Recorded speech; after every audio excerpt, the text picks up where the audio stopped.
Muito se escreve, muito se fala, muito se grita, muito se xinga. O Brasil de hoje é um caldeirão de ódios, um caldeirão de paixões irresistivelmente incontidas e, na verdade, o povo não tem noção exata do que é direito, do que é politicamente correto, do que é politicamente incorreto, mas é legítimo. E nós de Menorá na TV, que precisamos e temos, sem dúvida nenhuma, a prerrogativa de oferecer a você esse tipo de informação e essa explicação, e eu disse, precisamos oferecer a você a explicação sobre tudo o que acontece hoje no Brasil, principalmente na luta entre os poderes, principalmente nesse momento também em que Renan Calheiros é afastado por um único ministro do Supremo Tribunal Federal da sua condição de presidente do Senado. É preciso que tudo isso seja passado no moedor de carne para que você compreenda. Por isso nós convidamos o nosso queridíssimo advogado criminalista, Diogo Tebet, que vai nos ajudar a explicar a você todo esse embaralhamento de sentimentos, de ações, de posições e de alta periculosidade para um Brasil mergulhado numa crise econômico-política que é emoldurada por mais de 17 milhões de desempregados e que pode desembocar em violência urbana gravíssima nas ruas do nosso país. Diogão, uma alegria, um prazer enorme receber você aqui em Menorá na TV e vamos bater esse papo. Obrigado, Ronaldo. Um prazer estar aqui, você com sua audiência. Menorá na TV, entrando no ar mais uma vez. Diogo, o Brasil se transformou num país onde a imprensa, quando crava o nome de alguém envolvendo essa pessoa em qualquer atividade criminosa, independente do julgamento, o sujeito está condenado para o resto da vida e para limpar o nome dele depois é absolutamente impraticável. Como é que você explica essa luta entre o Ministério Público, os juízes de Curitiba, Sérgio Moro, os atuais juízes que condenaram governadores no Rio de Janeiro, na sua luta contra o Congresso Nacional, na figura do Renan Calheiros, que acaba de ser defenestrado pelo ministro do Supremo Tribunal Federal, Marco Aurélio, primo do nosso anterior presidente Fernando Collor, Marco Aurélio de Mello. Como é que você explica essa situação? Eu sei que você defende certas medidas contrárias ao pensamento dos promotores públicos, ou dos promotores de justiça, procuradores da República. Eu gostaria de ouvir a tua opinião. Eu queria que você explicasse à população onde é que estão errados os promotores, os procuradores, o Dallagnol, o Sérgio Moro, e onde é que está correto o posicionamento deles. Ronaldo, realmente você colocou o enquadramento que é o que acontece de verdade. A gente vive um momento de uma grave instabilidade político-jurídica, muito mais causado por agentes políticos e que invade a seara jurídica, no sentido de institutos jurídicos, jurisprudências solidificadas do Supremo Tribunal Federal estarem sendo totalmente revistas, flexibilizadas, e a interpretação da própria Constituição sendo feita de uma forma, no meu entendimento, no entendimento da Ordem dos Advogados do Brasil também, de uma forma assodada, no sentido de que hoje prende-se primeiro para se perguntar depois. O princípio da presunção de inocência se encontra hoje em dia no Brasil totalmente subvertido. A prisão preventiva é utilizada por muitos juízes, não só o juiz de Curitiba, mas muitos juízes no Brasil, como a primeira medida do processo. Explica o que é prisão preventiva. Prisão preventiva nada mais é do que uma medida cautelar no processo criminal que existe para preservar algumas hipóteses que podem prejudicar o desfecho do processo. Ele tem que identificar o juiz, a pedido do Ministério Público, o juiz tem que identificar se esse réu acusado pode destruir provas, se evadir ou de alguma forma continuar reiterando na conduta delituosa. São basicamente esses três aspectos. O que a gente tem visto é que as prisões preventivas utilizadas nessas grandes operações não observam esses 3 requisitos. Qual é o requisito que elas observam? Colocam a grande maioria das prisões, justificam com a gravidade dos fatos, a questão da monstruosidade do que foi descoberto e questões de mérito, dizendo que o cidadão A, B ou C cometeu esses crimes que são gravíssimos. Então, mas só se cometeu o crime depois de julgado. Exatamente. A presunção de inocência diz que isso só pode ser considerado culpado após a sentença transitada em julgado, afinal do processo, e quando não cabe nenhum recurso. Agora, olha só, você vai continuar explicando. Eu quero que você inclua nesse teu talharinho aí um molho especial, que é o molho das ruas. A ensurdecedora gritaria das ruas contra a corrupção e contra políticos que comprovadamente andaram fora da linha. Como é que você entende esse clamor? Ou você acha que o clamor não deve ser ouvido?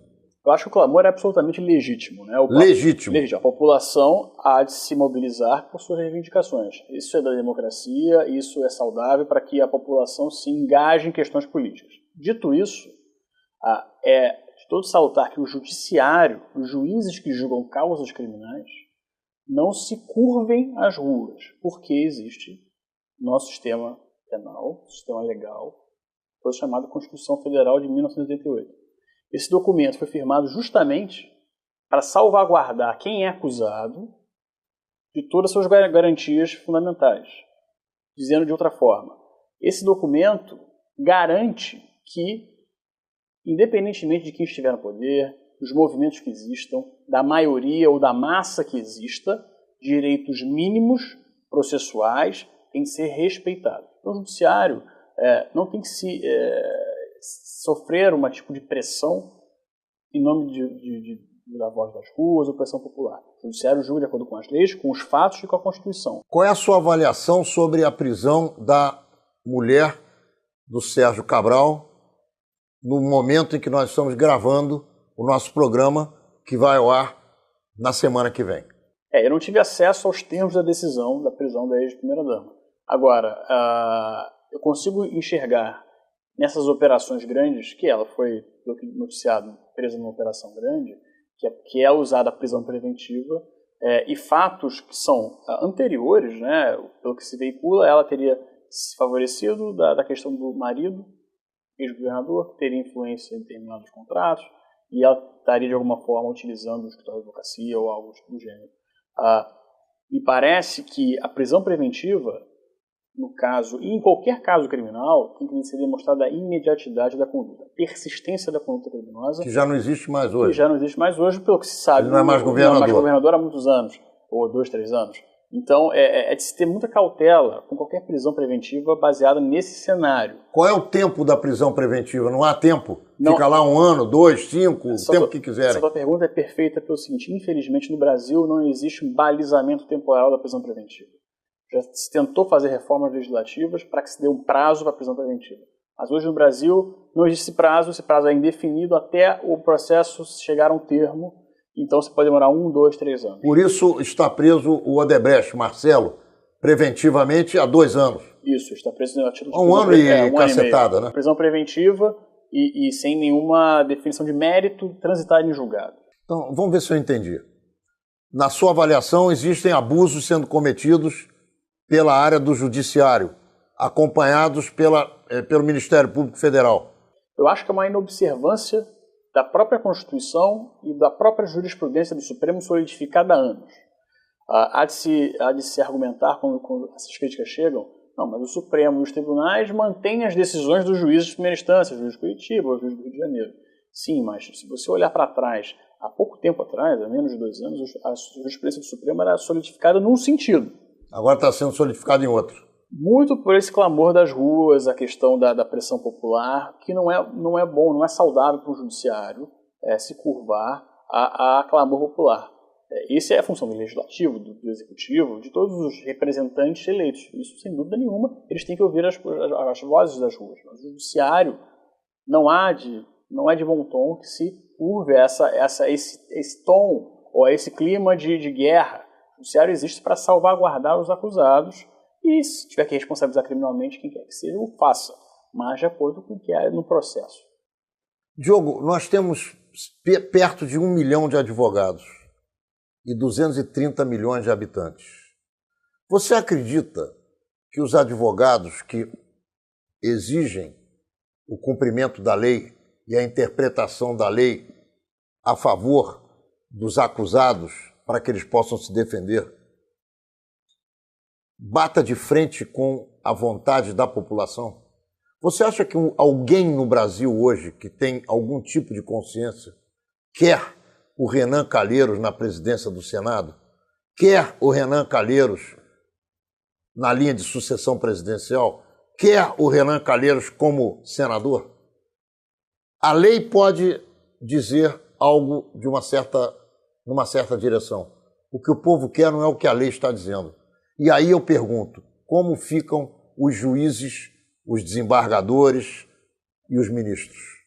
Essa pergunta também é excelente, no sentido de que há uma grave incompreensão do papel do advogado no sistema jurídico penal, especialmente o jurídico penal brasileiro.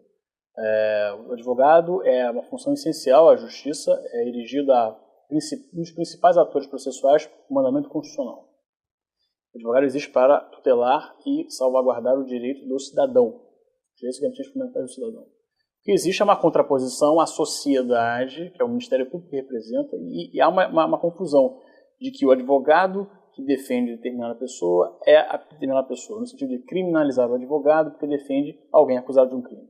Então, é muito boa a sua pergunta para pautar essa diferenciação. O advogado existe justamente para defender o cidadão dos seus direitos fundamentais.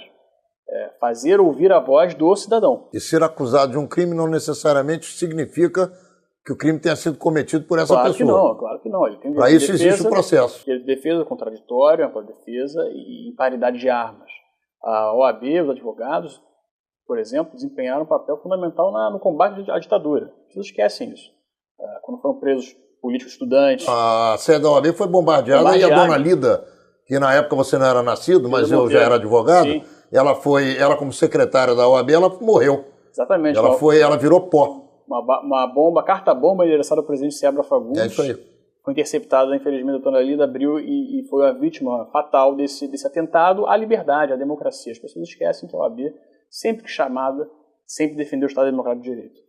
E em relação à questão do presidente do Senado, que responde à ação penal, ou que as ruas demandam a sua retirada, eu acho que são expressões legítimas de anseios populares, e isso é uma coisa. Outra coisa é julgadores dos casos do senador ou de qualquer pessoa serem pautados pelo sabor ou pelo humor dessas manifestações. Agora eu te pergunto, você pode, dentro da tua consciência, sentir que há espaço para explicar o que você está explicando a todos nós aqui? Há alguém na rua que vai entender o que você está dizendo? As pessoas, infelizmente, Ronaldo, só entendem quando sentem na própria pele o problema. Só vão entender a carga de um processo criminal quando ele ou algum familiar querido sofre um processo criminal. Isso é muito comum. Então, as pessoas não têm essa compreensão. O dia que precisarem de um advogado criminalista, o dia que sofrerem uma acusação infundada, as pessoas tendem a valorizar o direito de defesa, a presunção de inocência, contraditório. Enquanto isso não acontece, é lugar comum se juntar a uma massa enfurecida. Evidentemente, eu não estou aqui absolvendo políticos corruptos ou empresários inescrupulosos.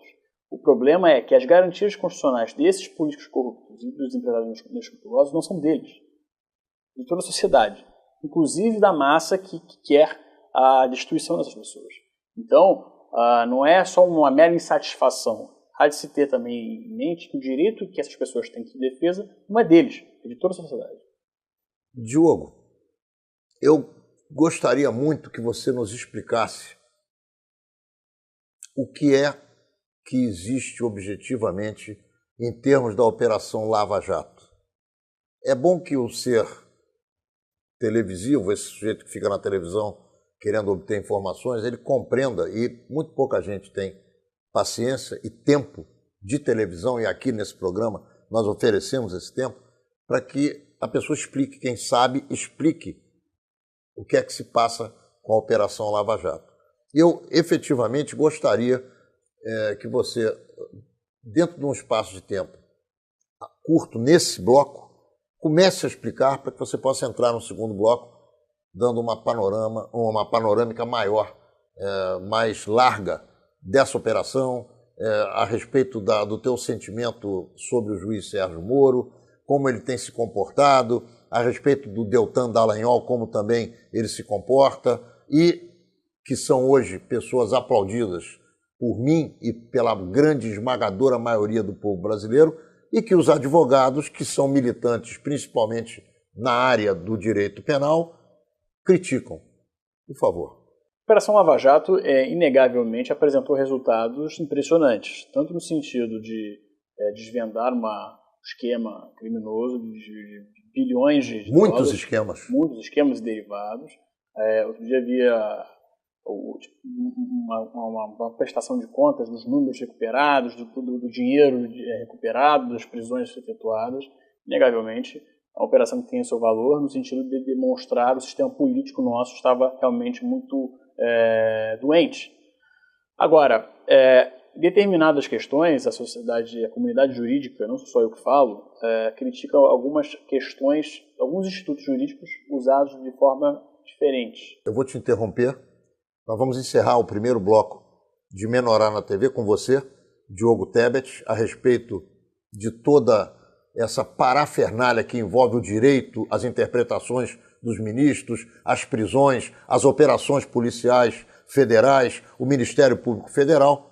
E vou pedir a você que não saia daí, porque nós já voltamos com Diogo Tebet e ele vai continuar nos explicando o que significa efetivamente a Operação Lava Jato, quais os resultados que ela vem obtendo, quais as dificuldades que ela apresenta, o que é que ela tem feito no entendimento do Diogo Tebet a respeito de passar por cima de certos direitos, e já voltamos, não saia daí. Estamos de volta com o segundo bloco de Menorá na TV, com o advogado criminalista Diogo Tebet, que nesse momento continua a nos explicar os efeitos, as dificuldades, os sobrepassos, tanto da Operação Lava Jato, quanto dos juízes, dos promotores, do Ministério Público e dos julgadores do Supremo Tribunal Federal, que são os ministros que hoje comandam a justiça brasileira. Diogo, vamos lá.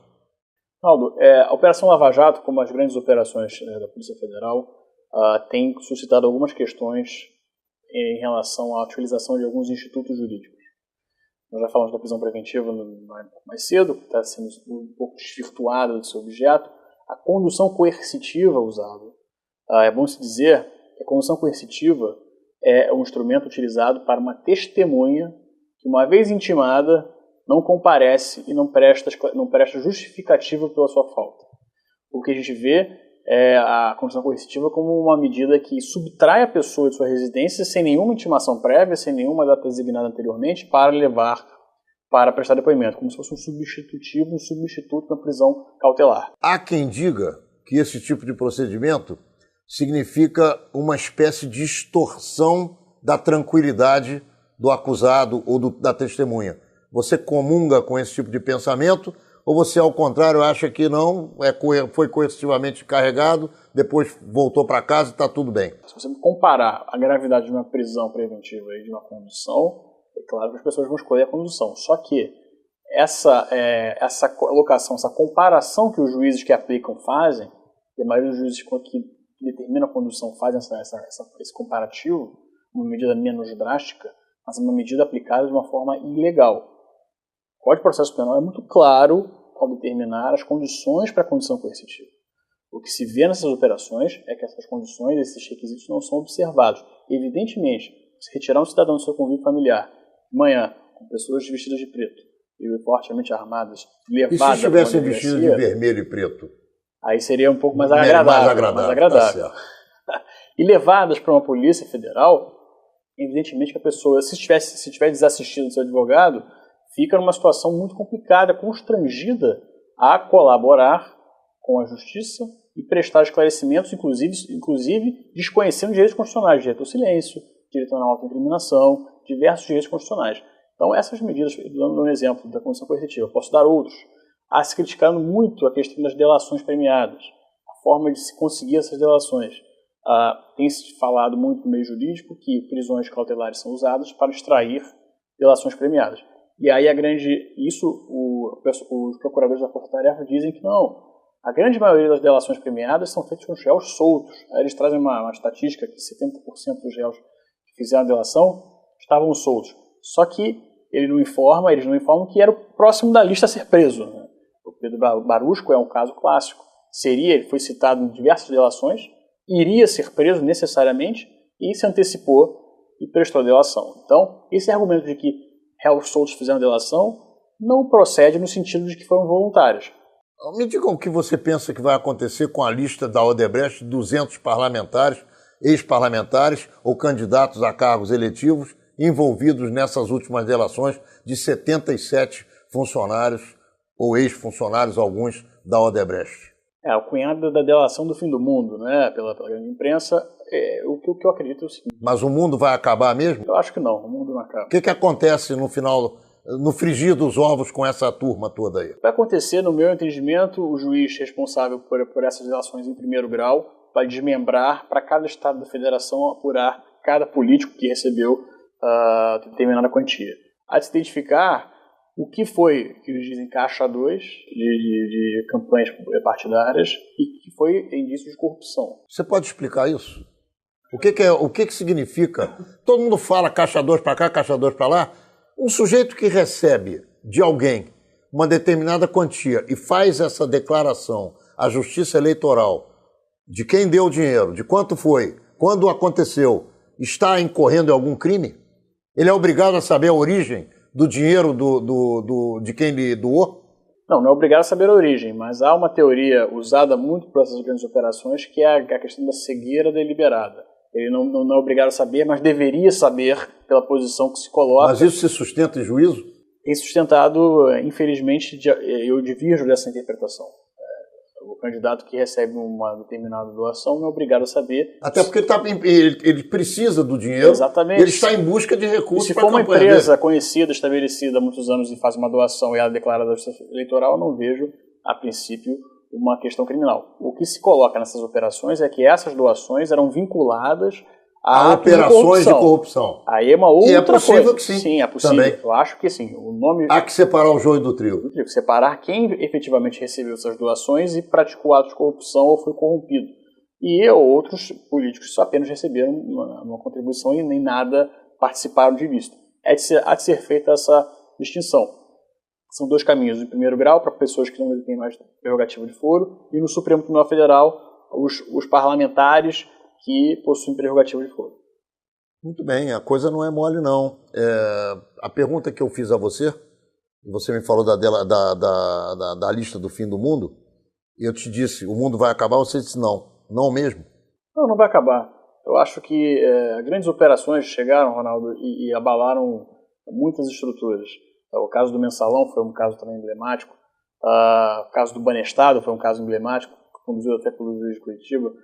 Diversas operações policiais federais grandes, não com esse corpo, foram realizadas, mas eu acho que as instituições brasileiras caminham no sentido de se estabelecer um mínimo de estabilidade no frigir dos ovos. Diogo, um grande clamor, alguns dias atrás, final de semana, nas ruas, a favor das 10 medidas contra a corrupção e contra o fato de que o Renan Calheiros, na calada da noite, colocou em votação um anteprojeto que desmonta toda essa situação e cria novas condições, inclusive penalizando os juízes por decisões tomadas. Você pode nos explicar que medidas são essas? O que é que o Renan quer? Qual é o susto do Delanhol com o Sérgio Moro? Enfim, desembrulha esse pacote aí para nós. É importante fazer uma distinção, Ronaldo. Há dois projetos de lei que tratam sobre abuso de autoridade. Um era ex-conhecidas 10 medidas, que foi enxertado essa emenda de crime de abuso de autoridade e que a Câmara julgou na tal das emendas da meia-noite. E há um projeto em paralelo do Senado Federal, de autoria do senador Renan Calheiros, que versa só sobre abuso de autoridade.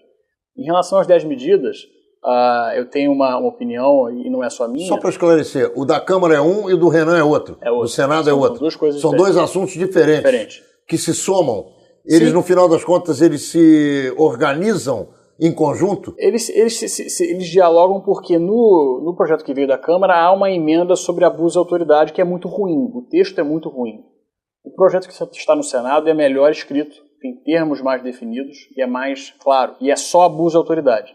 Aqui há aquelas outras medidas do Ministério Público embrulhadas no meio. Mas voltando aqui às 10 medidas, eu tenho uma posição, e a OAB também, de que aquele projeto colocado da forma que estava, cunhado pelo Ministério Público Federal, sem nenhuma consulta popular, apesar de ter feito um abaixo-assinado, não foi feita consulta popular.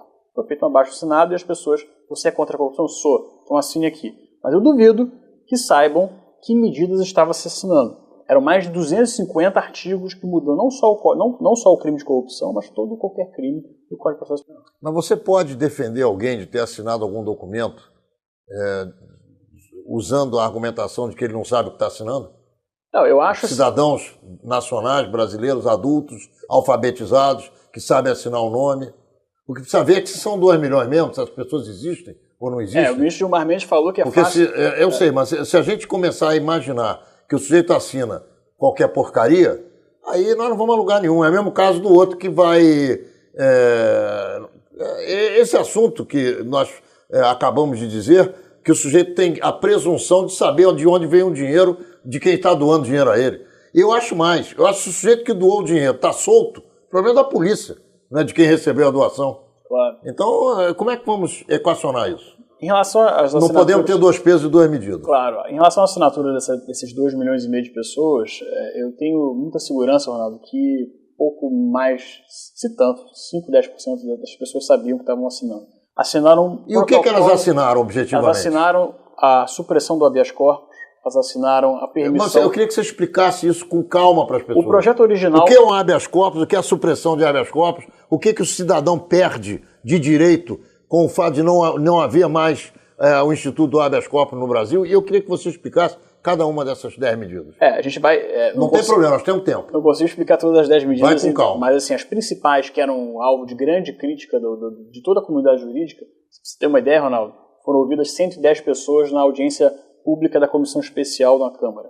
Das 110 pessoas, 100 eram contra. 100 professores, 100 advogados, e até membros do Ministério Público eram contra, juízes também eram contra essas 10 medidas, chamadas 10 medidas.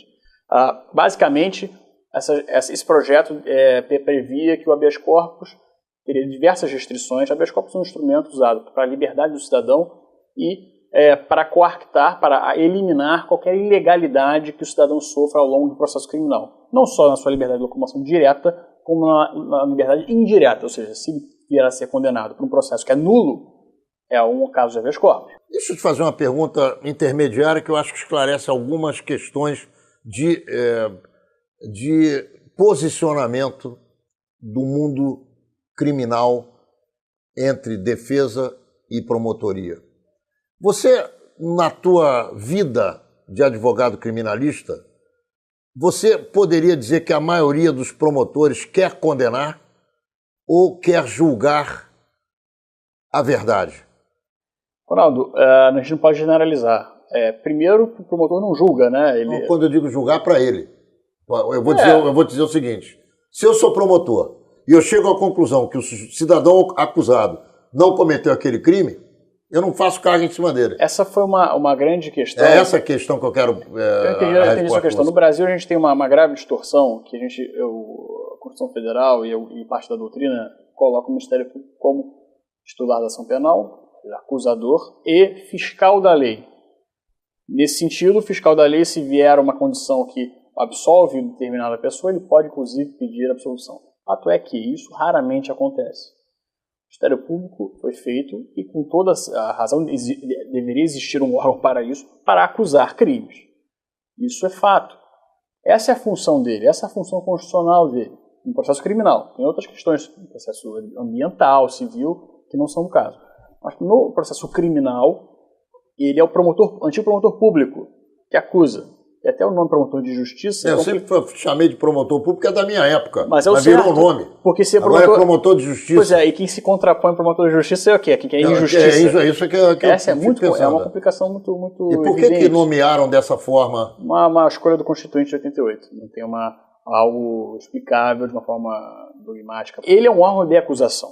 ele vai buscar instrumentos que favoreçam a acusação. Isso é natural, isso é íncito ao papel do promotor. Então, nada mais coerente, do ponto de vista da acusação, como se faz um projeto de lei que beneficia a acusação 100%. Era isso que as 10 medidas veiculavam.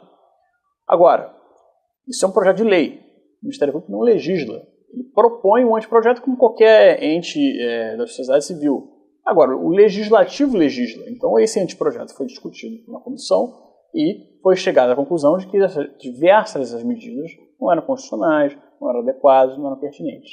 Agora, há de se questionar. Foi feito para livrar a cara dos deputados, foi feito para preservar a impunidade. Aldo, eu não sei o que estava na cabeça de cada deputado. Então nós vamos conversar sobre isso no terceiro bloco. Não saia daí. Já já nós voltamos com o Diogo Tebet, advogado criminalista, e nós vamos discutir com ele por que é que os deputados resolveram à meia-noite votar certas medidas que muita gente diz, e eu não sei exatamente se é ou não é, mas nós estamos verificando que pode ser, em benefício próprio. Já já voltamos, não saia daí. Estamos de volta com o Diogo Tebet e vamos discutir com ele o pensamento que ele tem a respeito da última votação, a respeito das 10 medidas contra a corrupção no Congresso Nacional, na Câmara dos Deputados, chamados de os julgamentos da meia-noite, ou as votações da meia-noite, ou qualquer coisa nesse sentido. Ô Diogo, você acredita que esses deputados, se não soubessem que estavam envolvidos em listas de delações premiadas, teriam corrido tanto quanto eles correram para tirar a Dilma do poder, no sentido de livrar a própria cara quando votaram ou buscaram votar as 10 medidas ou o projeto de lei que fala dessas 10 medidas? Realmente fica a suspeita no ar de que a motivação interior dos deputados tenha sido uma questão mais individual, no sentido de se preservar de futuras medidas. O que leva a um ponto, Ronaldo, muito interessante. Se o Ministério Público Federal colocou nas ruas que os deputados se favoreceram e legislaram em causa própria, então, indicativo é de que esse não era o momento de se propor um anteprojeto desse. Deveria se esperar a próxima legislatura, com uma renovação dos representantes, e aí sim propor um anteprojeto. Quer dizer, no final, na tua avaliação, o que você está dizendo é que tanto o Ministério Público quanto os deputados agiram com o mesmo tipo de sentimento. Exatamente. Quando eles colocam a opinião pública com as suas opiniões. Exatamente. Se esse não era o melhor momento porque tinham parlamentares envolvidos com questão de corrupção, se esperasse a próxima legislatura. Mas não, eles fizeram, querendo aproveitar o bom momento da Lava Jato, quando a opinião pública ao lado, e propuseram esse anteprojeto. Em relação à votação dessas emendas da meia-noite que o juiz Sérgio Moro disse, eu acompanhei até as 4 da manhã, na TV Câmara. Já me disseram que é comum votações na Câmara entrarem em madrugada. A própria Dilma caiu... De madrugada. Não, a Dilma não... Sim. O impeachment da Dilma foi aprovado de madrugada e também o Eduardo Cunha caiu de madrugada. Exatamente, assim, acho que o horário é indiferente. E se fosse às 3 horas da tarde, o que eu veria? Mesmo. Invadiriam o Congresso e mandariam os deputados parar? Claro que não. Então essa questão do horário... É uma bobagem. Eu acho que não é coerente, não é justificado. Agora, a votação que eles fizeram, de um ponto de vista jurídico, faz muito sentido. Eles tiraram o teste de integridade, que é um teste que faz uma encenação para um funcionário público, oferecendo determinada vantagem. Se ele aceitar, ele comete crime. Então é uma encenação que fazem, se ele cair na encenação, ele comete crime. Foi retirada essa questão. Toda a comunidade jurídica, a grande maioria, é contra isso. Foi retirado já no relatório do deputado Onyx a questão da restrição a habeas corpus, graças à pressão da Ordem dos Advogados. Foi retirada a prova ilícita de boa-fé, que eles gostariam de colocar, que se o agente cometer um ato ilícito, mas quiser provar algo no processo criminal e estiver de boa-fé, é possível. Isso foi retirado. A questão do enriquecimento ilícito.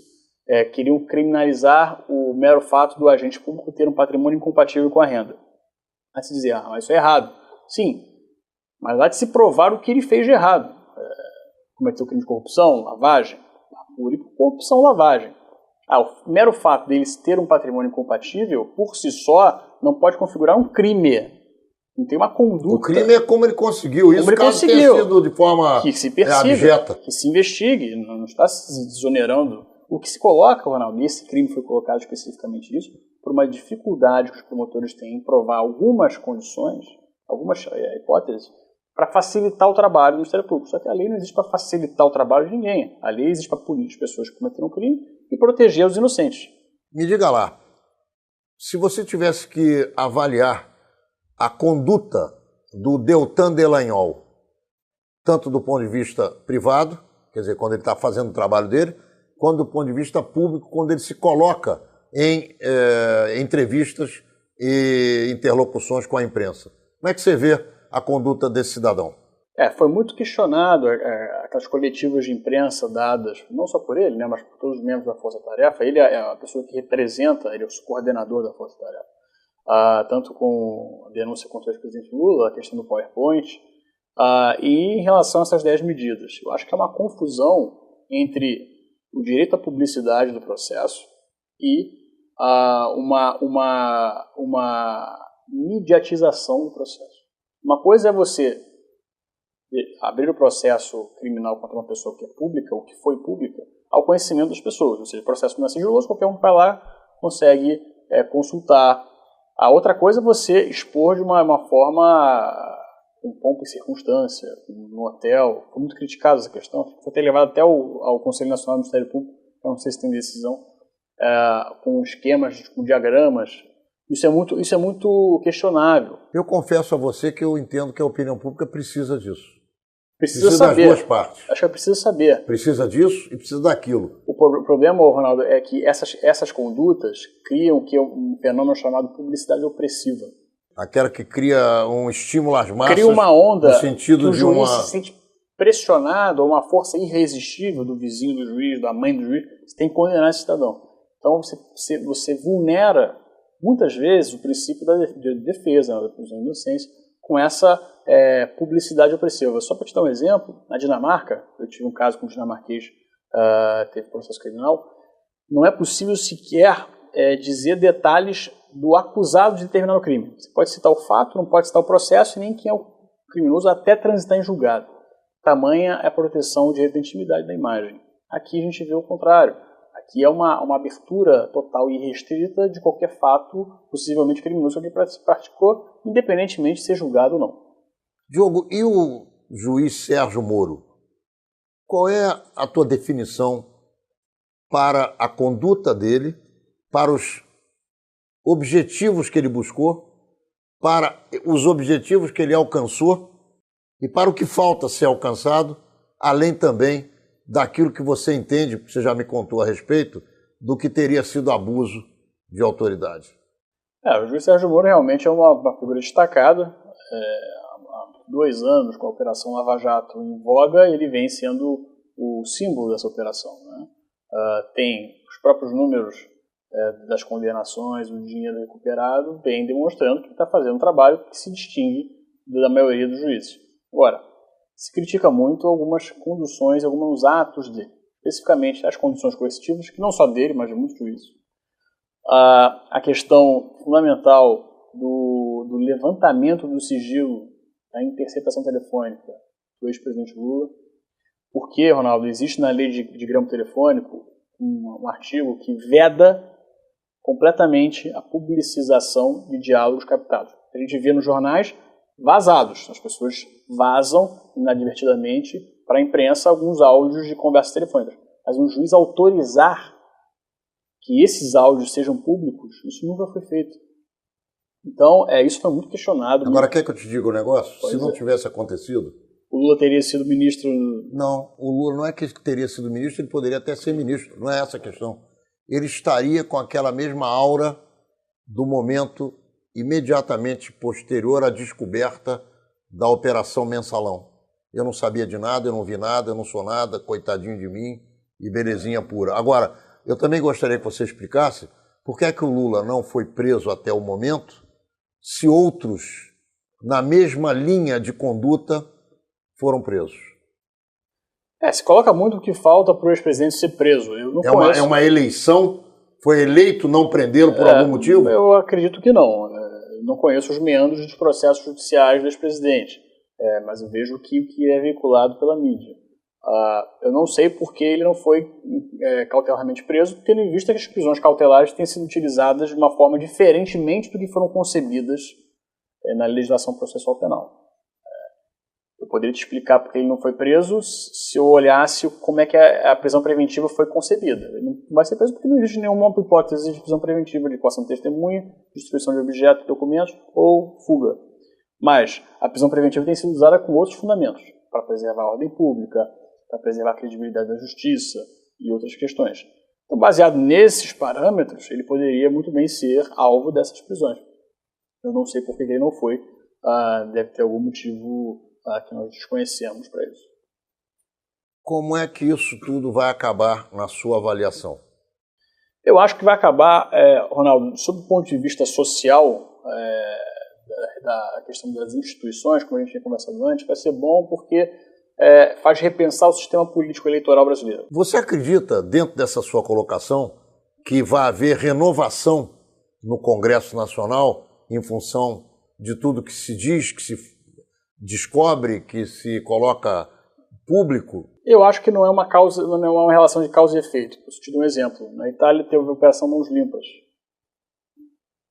O produto disso foi Silvio Berlusconi. Então é uma questão que não é uma causa e efeito. Eu acho assim, o fato de tentar a publicidade e o engajamento da população da sociedade civil, acho que é importante.